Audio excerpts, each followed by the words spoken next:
मुझे ही अपने पद से त्याग पत्र देना पड़े। आप अपने चहितों को मेयर पद देना चाहते हैं तो बिल्कुल आप दीजिए, पर किसकी शय पे ये काम कर रही हैं ये भी मैं अच्छे से जानती हूँ, और वो हार को आज तक नहीं पचा पा रहे हैं। हार कौन नहीं पचा पा रहा?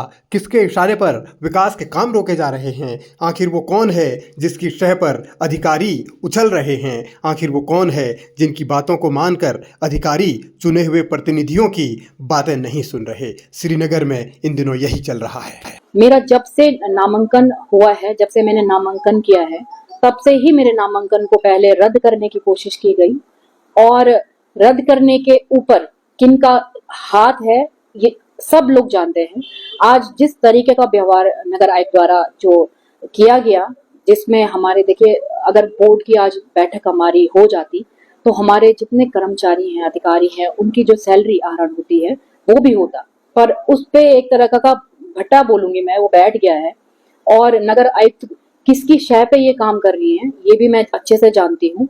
मैं आपके वीडियो के माध्यम से सबको ये कहना चाहती हूँ कि आप, तो मेरे को लग रहा है कि जब मैं चुनाव जीत के यहाँ पे आई तो जो उनके चहीते थे शायद उनको वो यहाँ पे देखना चाहते हैं, और मैं तो यही बोलना चाहती हूँ कि अगर आप अपने चहीतों को मेयर पद देना चाहते हैं तो बिल्कुल आप दीजिए, पर विकास कार्य अवरुद्ध नहीं होने चाहिए, क्योंकि हमको जनता ने 5 साल के लिए विकास कार्यों के लिए और उनकी सेवा के लिए यहाँ पे चुना है, जो कि हर चीज में व्यवधान, हर काम में हमारा व्यवधान उत्पन्न किया जाता है। और ये एक महिला विरोधी सोच, मैं बोलूंगी यहाँ पे महिला विरोधी सोच है।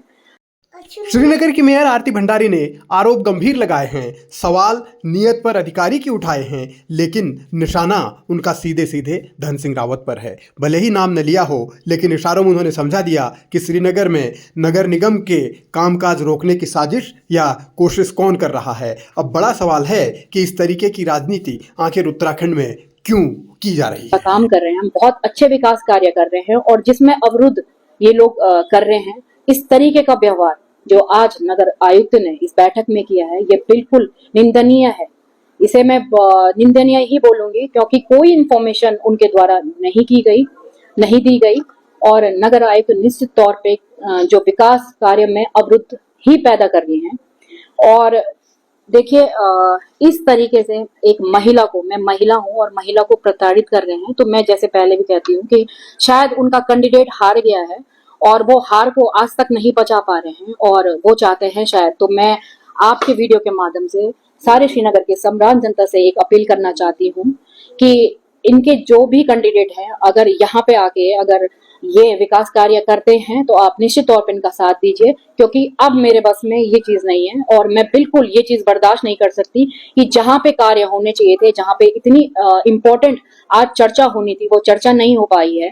और सिर्फ एक मतलब जो इगोइस्टिक आपका रवैया है, उसकी वजह से आपने फोन अटेंड नहीं किया, आपने एक किसी को इन्फॉर्मेशन नहीं दी, तो उसके कारण आज मैं बहुत दुखी मन से आपके वीडियो के माध्यम से सारी जनता को एक अपील करना चाहती हूँ कि विकास कार्य होने चाहिए, अब वो किसी भी कारण हो, चाहे इसमें मुझे ही अपने पद से त्याग पत्र देना पड़े।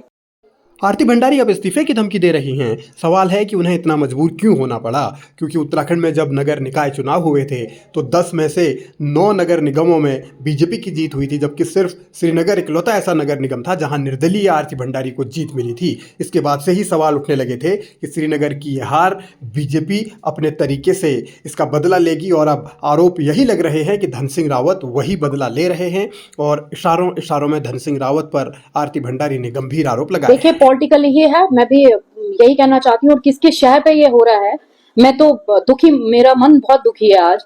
और मैं मतलब जिन मुद्दों को लेके हमने आज चुनाव लड़के, हम यहाँ पे श्रीनगर के जनता ने अपना प्यार और आशीर्वाद हमें दिया था, जिन मुद्दों पे मैं यहाँ पे चुनाव लड़ी थी, मैं दिन रात तत्पर हूँ विकास कार्य को करने के लिए। 3 महीने हमें हो गए हैं, और 3 महीने में क्या स्वच्छता से लेकर है, चाहे अतिक्रमण से लेकर है, चाहे बाजार साफ करने से है, चाहे आवारा पशुओं को उनके घर पहुंचाने से है, चाहे कोई भी मुद्दे हैं शहर में तत्पर रहते हैं, पूरा नगर निगम तत्पर रहता है। पर सिर्फ एक विकास विरोधी जो सोच मैं बोलूंगी आज नगर आयुक्त द्वारा की गई, ये बहुत ही निंदनीय है।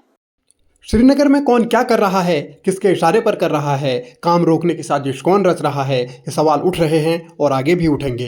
अब याद कीजिए निकाय चुनाव का प्रचार, जब धामी मंचों से खुलेआम कहते थे कि गैर बीजेपी वाले जहां भी जीतेंगे वहां काम नहीं होंगे क्योंकि वो बहाने बनाएंगे। अब बड़ा सवाल है कि क्या वास्तव में बहाने बनाए जा रहे हैं या सरकार ने पहले ही सोच रखा था कि जहां बीजेपी नहीं जीतेगी वहां काम करने नहीं दिया जाएगा। तो अब यही श्रीनगर में हो रहा है। आगे आगे देखिए ये लड़ाई किस मोड़ पर पहुंचती है।